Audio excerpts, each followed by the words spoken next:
watching the movie being discussed in this episode prior to engaging with the episode itself would be a worthy assist to you. Okay? So. Don't forget about the spoilers. Mike Birbiglia shares a portion of his life, just a small little portion of his life, in this storytelling that I've never seen before. And what have we learned? I like that. It's what I ask of any movie that I watch, is just show me something new. One of the most innovative comedies I've ever seen. This is essentially Mike Birbiglia's 8 Mile story. Eminem, you know? It's also like a comedic version of A Beautiful Mind, with sleepwalking not only involved in the title, but also the whole story. He develops it in his 30s, which is weird. This is autobiographical, and he starts off in a toll booth, and we're just watching him, we're just thinking we're watching this guy inside the narrative, and then he breaks the fourth wall and starts talking to us like this, setting the tone for the whole movie. Immediately.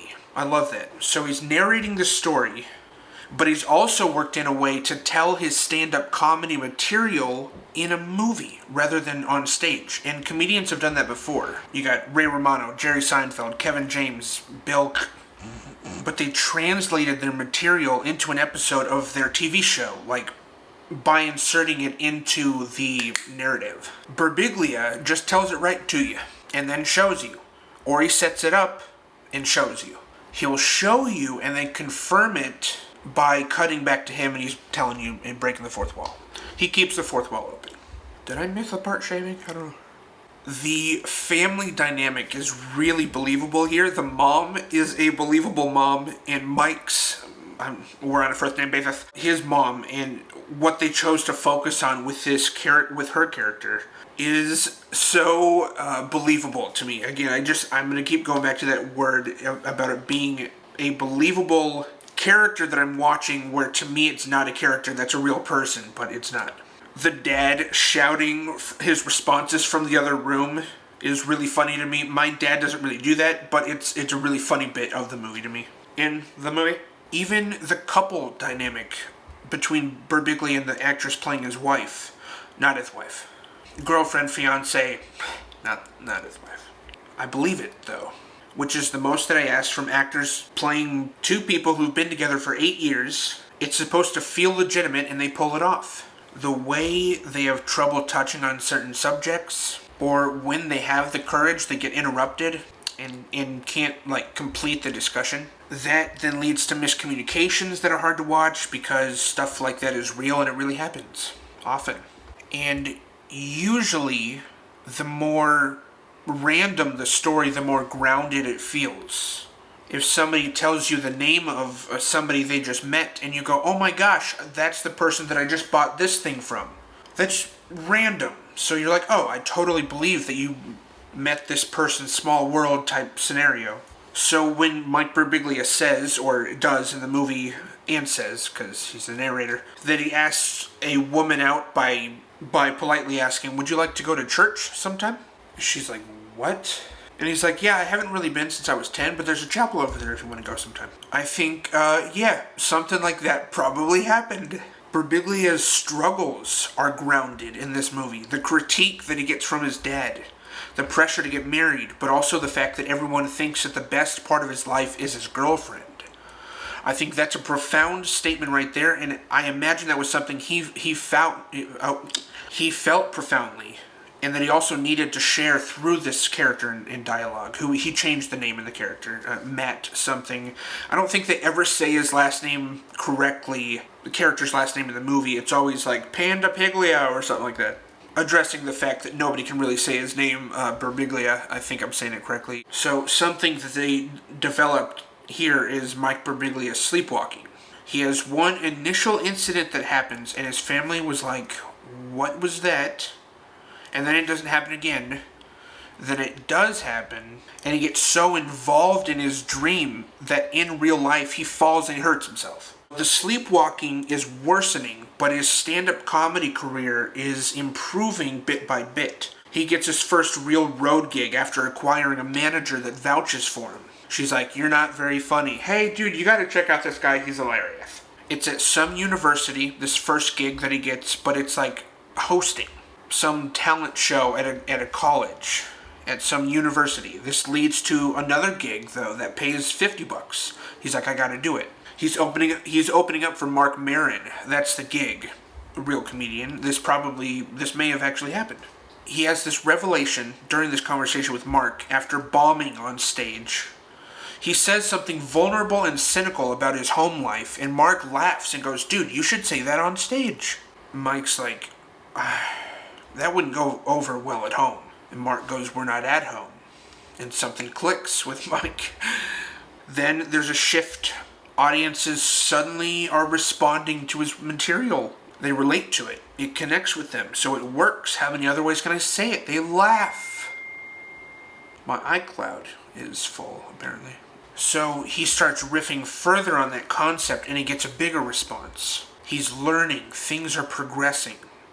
But his wife calls later, asking, how was the set? And he realizes, I can't tell you anything that I said on that stage. Like, it went well, but I can't tell you about it, because it was kind of all pooping on you. Then these negative jokes about his life back at home, they continue getting reactions from the audiences while he's on tour with his material. It's like a drug. He doesn't feel like he's supposed to be doing this, but it's working and improving his confidence. His cadence on stage was somber and shy, closed off, but it quickly turned into like a showman, owning the performance with the audience on his side completely. On one of his trips, one of the waitresses comes on to him. She kisses him, but he refuses and removes himself from the situation, only to have a couple more drinks and re-enter the situation, as he so puts it. This is probably evident of what's happened in his heart. In continuing to speak poorly about his girlfriend and his parents, in my opinion, that can really only harm somebody's heart towards their peers and blacken it. This leads to a drunken fight with his girlfriend, and it's a really funny segment, actually, but they decide that night to get married next summer, so now they're engaged. It's like a Band-Aid on a wide-open wound that hoping it'll stop the bleeding. I love the scene right after it where Birbiglia is talking to the camera, and he's like, I know, I'm in the future too. So he keeps touring. His material is expanding and evolving. As I've mentioned, 9 colleges in 7 days. In huge cities. Meanwhile, his fiancée is back at home planning the wedding with dresses, locations. And, yeah. And he even states, I know that this wedding is not going to happen, but I don't have the heart to say it. He knows he should not be getting married. It just doesn't fit in with where his career is leading to right now. His sleepwalking progresses to the point where he's hallucinating while he's awake. He's causing legitimate disturbances because he's acting out his dreams when he is sleeping. It's more than sleepwalking. He is diagnosed with something that's more than sleepwalking. Or maybe it's his hallucination that tells him, but still. It's through the means of an audiobook. So, for the listeners, I stuck both thumbs up. Roger Ebert would approve. Where was I? His fiancée sends him a picture of her in the wedding dress, and he just stares at it in a panic. This leads to him stressing so much in his sleep that he jumps out a second-story window. After this happens, and he really hurts himself because of the, sleepwalking. He has, that was weird, the difficult conversation with his fiancée about not getting married. He follows this up with a scene of him talking to us, saying that he went back and visited his ex-girlfriend, now his ex-girlfriend, ex-fiancée maybe. He asked her why she never left him after 8 years of being with him, knowing it would be doomed. And her response was, I didn't want to hurt you. And Mike, as the narrator, he sits there and he's parallel parking as he's doing this, so you're in the car with him, obviously. And he just kind of sits in how incredible that is, that two people almost spent the rest of their life together because they didn't want the other one to be mad. A little bit of a rabbit trail there. I've heard that the fear of offending someone is worse than the fear of dying. So when when a victim finds himself in a serial killer's home, for example, you can even lessen it to make it like a serial R word, lingo language that I'm not going to use right now in this episode. Let's just say that somebody is offering you, this is Aquaphor, but somebody's offering you a drink and you suspect that there might be something in the drink that's going to put you out. That's going to put you in harm's way of what they could do with you. Out of fear of not offending them, there are people who will take the drink and drink it because the fear of dying is less than the fear of offending this person. And that concept goes along with maybe not the theme of the movie, but what he was emphasizing at the end of the movie with this real relationship that he had for 8 years with this woman. And the period that he's showing is just the downfall of his relationship to this woman and the uptick of his career. His career into the stratosphere of being one of the most innovative stand-up comedians and filmmakers that I've ever seen, man, personally. Scratch the itch. Oh, he found a way to handle his sleepwalking condition, just to what am I trying to say here? Each story, each thing shown in a movie needs to have its end, its conclusion, just to have the conclusion with the sleepwalking. It's like a sleeping bag that they can close, so he doesn't get out of bed. He just has to sit there and kick around in this thing. It is a really sweet and simple ending to this period of his life that he is showing us. Mike Birbiglia has been renovating the stand-up world ever since he showed up. His projects, like this one, are just as thought out and as grounded as this first one. Differing in their own right, too, as he evolves as an artist, a creator. And if you're watching this, hopefully that means that you've seen the movie itself, and hopefully that means that you're aware of Mike Birbiglia, and we can all talk about him. Straight behind his back, bro? No, I'm just joking. It would be all praise. It would be literally all praise, behind his back or not. I have no critiques about this man and his comedy. Maybe it's politics, but the comedy. Relating to him on such a human level. That he has this story about being hit by a drunk driver.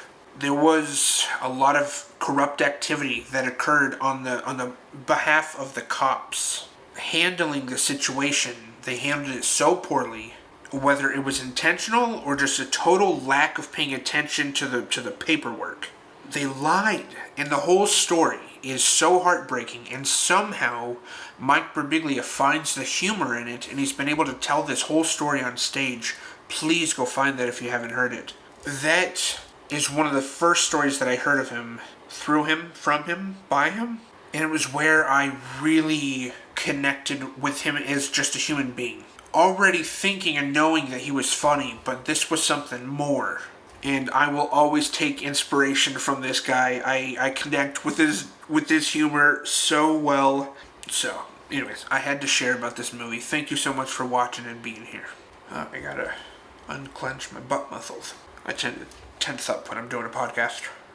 I do these standing, by the way. I stand. Okay, the knee. This microphone stopped working, by the way. It just stopped working. Stopped recording halfway through. It doesn't matter. You don't care. Alright, bye guys. See you next week.